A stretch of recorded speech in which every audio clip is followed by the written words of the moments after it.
Back to clean news UP. चलिए देखते हैं उत्तर प्रदेश की 25 फटाफट बड़ी खबरों को। इससे पहले आप न्यूज को कहां से देख रहे हैं हमें कमेंट में बताना बिल्कुल ना भूलें। साथ ही हमारे फेसबुक पेज को भी फॉलो करें। फेसबुक पेज का लिंक डिस्क्रिप्शन में दिया गया है।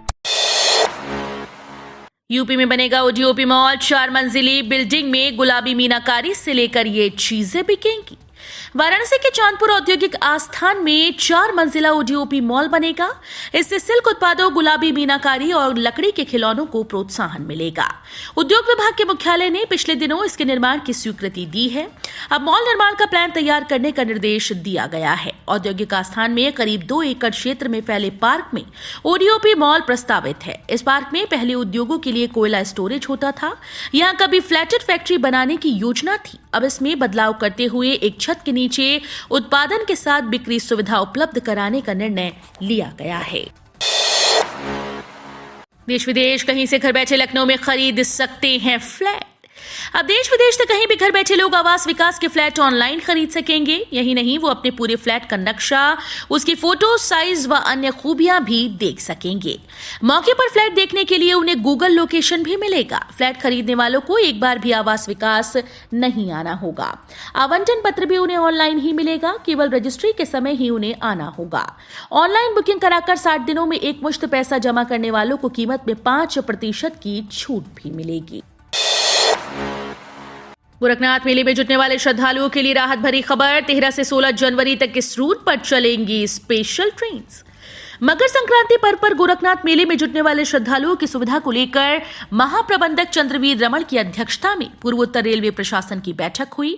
सभागार में आयोजित बैठक में महाप्रबंधक ने अधिकारियों को पूर्वांचल के विभिन्न जनपदों और पड़ोसी देश नेपाल से बड़ी संख्या में आने वाले श्रद्धालुओं की सुविधा का प्रबंध करने को निर्देशित किया। साथ ही 13 से 16 जनवरी तक गोरखपुर से बरनी और नौतनवा के बीच 2 जोड़ी मेला स्पेशल ट्रेन के संचालन पर मुहर लगाई। यूपी हाई स्कूल और इंटर बोर्ड परीक्षाओं की डेट शीट जल्द। मार्च में शुरू होंगे एग्जाम। यूपी बोर्ड से हाई स्कूल और इंटरमीडिएट की परीक्षाओं में सम्मिलित 50 लाख से अधिक उम्मीदवारों के लिए महत्वपूर्ण अपडेट है। उत्तर प्रदेश माध्यमिक शिक्षा परिषद के द्वारा वर्ष 2022-23 के दौरान राज्य के संबद्ध सरकारी और निजी विद्यालयों में हाई स्कूल और इंटरमीडिएट में पंजीकृत और बोर्ड के द्वारा आयोजित की जाने वाली वार्षिक परीक्षाओं के लिए फॉर्म भरे छात्र छात्राओं के लिए परीक्षा कार्यक्रम यानी यूपी बोर्ड डेट शीट 2023 जल्द ही जारी किया जाएगा।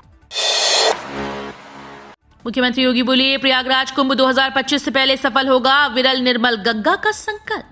मुख्यमंत्री योगी आदित्यनाथ ने कहा कि प्रयागराज कुंभ 2025 से पहले अविरल निर्मल गंगा का संकल्प पूरा होगा। गंगा नदी अपने किनारे बसे हुए लोगों की आजीविका का आधार बनेगी। मुख्यमंत्री बुधवार को नमामि गंगे परियोजना की समीक्षा कर रहे थे। इस दौरान उन्होंने परियोजना की प्रगति की समीक्षा की और परियोजना की प्रगति के लिए अफसरों को कार्य में तेजी लाने के निर्देश दिए। उन्होंने कहा कि मां गंगा उत्तर प्रदेश को प्रकृति प्रदत्त अनुपम उपहार है। गंगा जी के बहाव के सर्वाधिक क्षेत्र उत्तर प्रदेश में है। इलाहाबाद हाईकोर्ट ने जारी किया 2023 का कैलेंडर।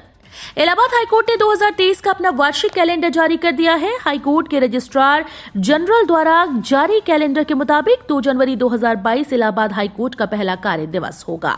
जून में 30 दिनों के ग्रीष्म अवकाश को यदि छोड़ दिया जाए तो 12 महीनों में कुल 40 दिनों की छुट्टी होगी। कोर्ट 28 जनवरी 2023 और 28 अक्टूबर 2023 को इलाहाबाद और लखनऊ बेंच दोनों में शनिवार को भी सुनवाई होगी। हाईकोर्ट की शनिवार 18 नवंबर 2023 को लखनऊ बेंच में सुनवाई होगी, जबकि इलाहाबाद हाईकोर्ट में अवकाश रहेगा। विदेश से यूपी आने वाले यात्रियों की जांच होगी। चीन में कोविड का प्रकोप फिर से बढ़ने लगा है। इसको ध्यान में रखते हुए प्रदेश भर में अलर्ट जारी किया गया। बुधवार को उप मुख्यमंत्री ब्रजेश पाठक ने उत्तर प्रदेश के सभी सीएमओ और चिकित्सा शिक्षा विभाग के अधिकारियों को सतर्कता बढ़ाने का निर्देश दिया है। उन्होंने ये भी कहा कि एयरपोर्ट पर चौकसी बढ़ा दी जाए। विदेश की यात्रा करके लौटे हुए लोगों का भी कोविड टेस्ट करवाया जाए।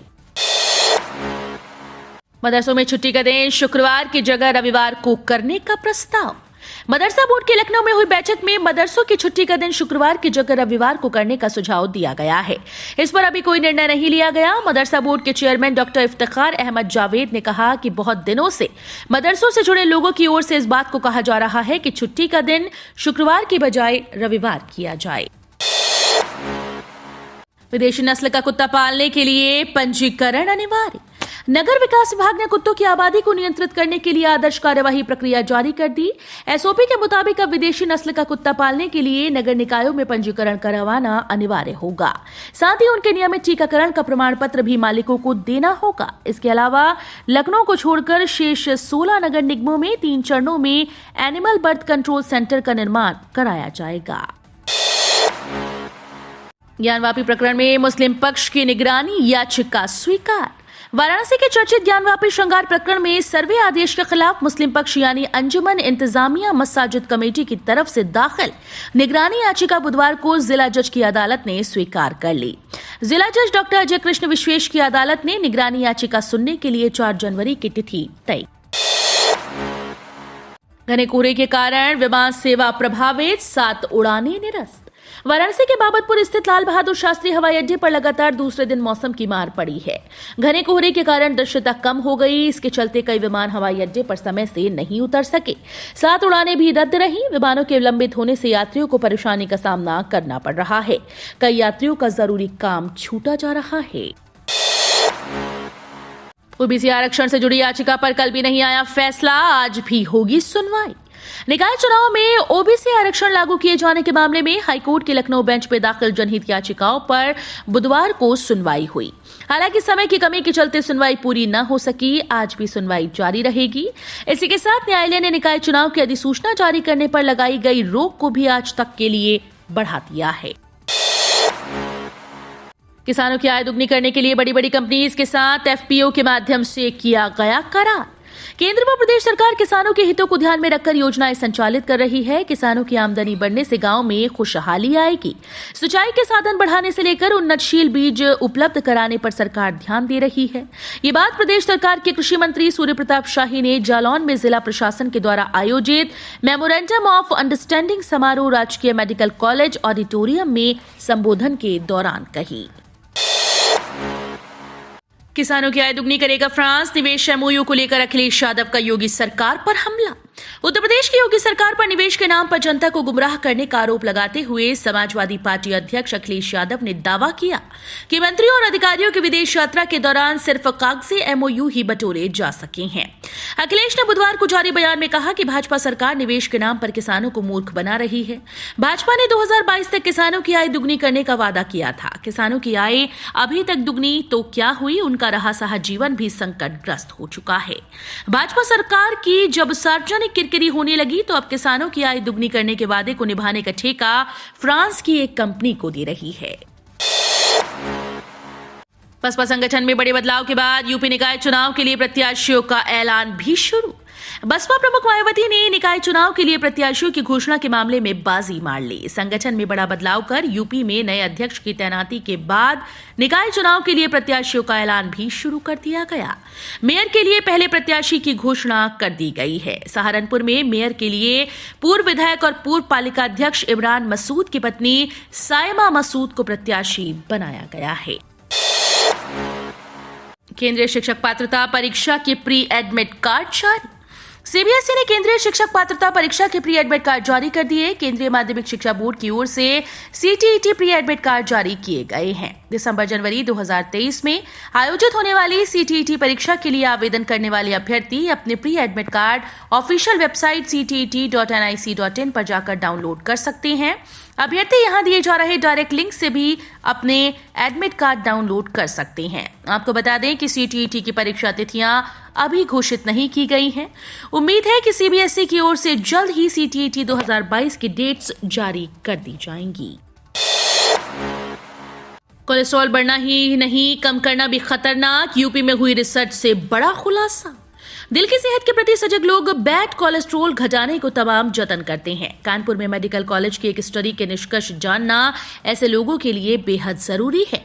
स्टडी बता रही है कि शरीर में बैड कोलेस्ट्रॉल की ज्यादा कमी लीवर को बीमार कर देती है। ऐसे मरीज चाहे जितनी भी धूप ले, उनका लीवर विटामिन डी बनाने में नाकाम होता चला जाता है। शरीर में ऊर्जा की कमी होने लगती है और प्रतिरक्षा तंत्र कमजोर हो जाता है। लीवर में कॉपर और आयरन का जमाव होने लगता है। इसे ही विल्सन डिजीज कहते हैं। जीएसवीएम मेडिकल कॉलेज के मेडिसिन विभाग ने ये स्टडी की है। नए साल पर 10 लाख श्रद्धालु कर सकते हैं बांके बिहारी के दर्शन। नए साल पर वृंदावन और आगरा लोगों के लिए सबसे खास और पसंदीदा टूरिस्ट डेस्टिनेशन होता है। हर साल नए साल पर वृंदावन के बांके बिहारी मंदिर में भक्तों की भीड़ लगती है। वहीं कई लोग ताजमहल का दीदार करते हुए नए साल का स्वागत करते हैं।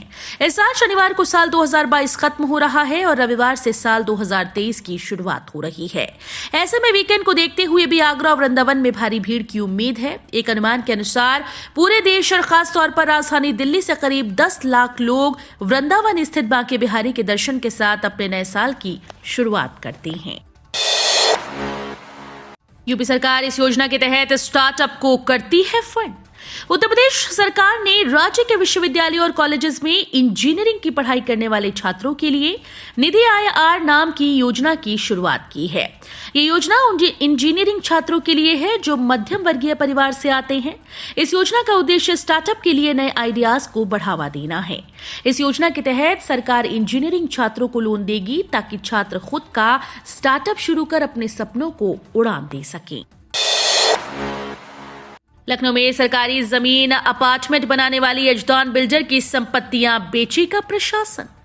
यजदान बिल्डर की संपत्तियों को बेचकर आवंटीज की भरपाई की जाएगी। रेरा के टॉप बकायेदारों में यजदान बिल्डर शामिल हो चुका है। लखनऊ जिला प्रशासन का शिकंजा बिल्डर पर कसता जा रहा है। सदर तहसील ने बिल्डर की महानगर में स्थित संपत्ति का मूल्यांकन करने के लिए PWD को जिम्मेदारी दी है। लखनऊ में प्राग नारायण रोड पर यजदान बिल्डर ने नजूल की जमीन पर विशालकाय अपार्टमेंट बना दिया। उसके 3.5 दर्जन फ्लैट बेच भी दिए। अब आवंटीज के लिए वसूली की प्रक्रिया शुरू कर दी गई है। शाहरुख खान को जिंदा जला दूंगा, बेशरम रंग को लेकर अयोध्या के महंत ने दी धमकी। पठान फिल्म के बेशरम रंग गाने पर विवाद थमने का नाम नहीं ले रहा है। रोज ही इस गाने को लेकर धमकियां दी जा रही हैं और शिकायतें दर्ज की जा रही हैं। अब अयोध्या के महंत परमहंस आचार्य ने इस विवाद को और तूल दे दिया। उन्होंने धमकी देते हुए कहा, अगर शाहरुख खान मिल गया तो मैं उसको जिंदा जला दूंगा। अगर किसी और ने जलाने का साहस किया तो उसका मुकदमा खुद लड़ूंगा। परमहंस आचार्य ने कहा कि पठान फिल्म में हमारे भगवा रंग का अपमान किया गया है। आज हमने शाहरुख खान का पोस्टर जलाया है। हम खोज रहे हैं, अगर वो कहीं मिल गया तो मैं उसको जिंदा जला दूंगा। छूट न जाए निवेश का मौका, ये बड़े बैंक FD पर दे रहे हैं तगड़ा ब्याज। देश के ज्यादातर बड़े बैंक FD पर ज्यादा ब्याज दे रहे हैं। इसमें आपको 7% तक का अधिकतम ब्याज मिल सकता है। हालांकि ये बैंकों और FD के टाइम पीरियड के आधार पर अलग अलग हो सकता है। बता दें कि SRBI के द्वारा हाल में बढ़ाए गए रेपो रेट की वजह से हुआ। रेपो रेट के बढ़ते ही बैंक FD निवेशकों के रडार पर वापस आ गए हैं। सीएम योगी का निर्देश, कोरोना गाइडलाइंस के अनुसार रैन बसेरों का करें संचालन। चीन में कोरोना के बढ़ रहे खतरे की आ रही खबरों के बीच उत्तर प्रदेश की योगी सरकार भी सतर्क हो गई। मुख्यमंत्री योगी आदित्यनाथ की ओर से खासकर बेसहारा, निराश्रित और कमजोर वर्ग के असुरक्षित लोगों को बढ़ती ठंड और शीतलहर के साथ कोरोना से बचाने के लिए कोरोना गाइडलाइंस के अनुसार रैन बसेरों का संचालन करने का निर्देश दिया गया है। यूपी में अब पड़ेगी कड़ाके की ठंड। यूपी समेत कई राज्यों में तापमान में गिरावट आने के साथ ही ठंड बढ़ गई। यूपी समेत पूरे उत्तर भारत में ठंड का असर दिखने लगा है। लखनऊ समेत यूपी के अन्य जिलों में ठंड लगातार बढ़ती जा रही है, जिसके चलते सुबह ठंड और कोहरे का सितम देखने को मिल रहा है। अब मौसम विभाग ने अलर्ट जारी कर दिया, जिसमें बताया गया कि 2 दिनों तक ठंड बढ़ने के आसार हैं। कानपुर में 8वीं तक के स्कूल्स का बदला समय। बढ़ती ठंड को देखते हुए सभी बोर्ड के स्कूल्स का समय बदल दिया गया। बुधवार को डीएम विशाख जी ने इसको लेकर आदेश जारी कर दिए। कक्षा 8वीं तक के बच्चों के लिए आदेश जारी हुआ है। अब सुबह 10 बजे से दोपहर 3 बजे तक स्कूल खोले जाएंगे। BSA सुजीत कुमार सिंह ने बताया कि डीएम के निर्देश पर सभी बोर्ड के स्कूल्स पर यह आदेश लागू होगा। आदेश न मानने वाले स्कूल्स पर कड़ी कार्रवाई होगी। बीते 3 दिनों से शीतलहर का प्रकोप देखा जा रहा है। तो ये थी आज की 25 फटाफट बड़ी खबरें। अगर आपको न्यूज पसंद आई हो तो वीडियो को लाइक और शेयर जरूर करें। धन्यवाद।